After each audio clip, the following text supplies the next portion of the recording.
Et on se retrouve donc pour cette revue de presse de l'économie.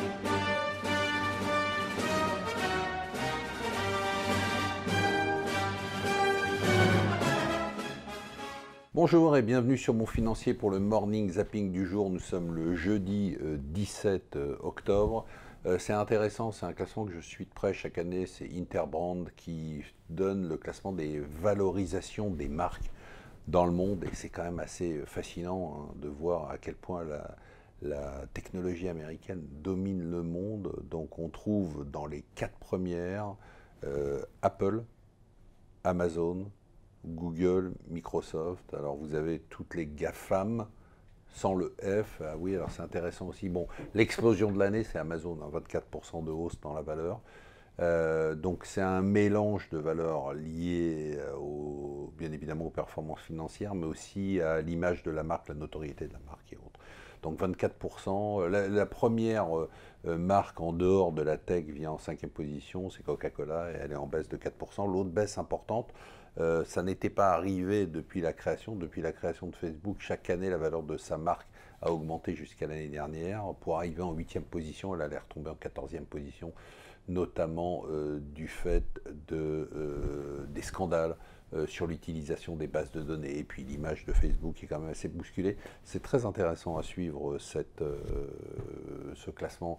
Le Brexit, oui, on en parle, parce que c'est quand même un sacré, je le dis tous les jours, mais c'est un sacré retournement de situation.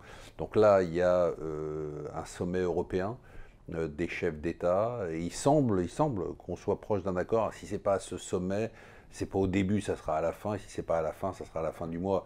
Mais on est proche d'un accord avec bien évidemment le point central autour de l'Irlande du Nord.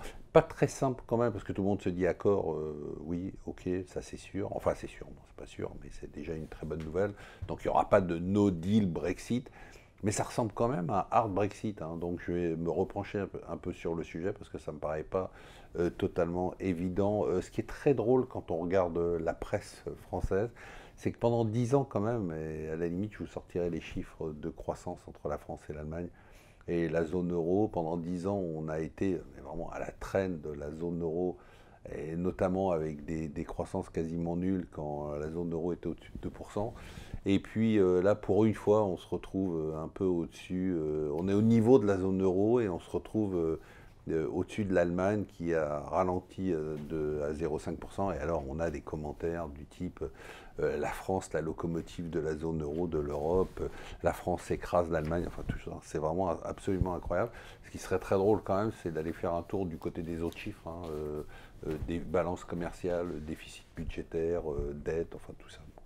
Bien évidemment, ce n'est pas le sujet.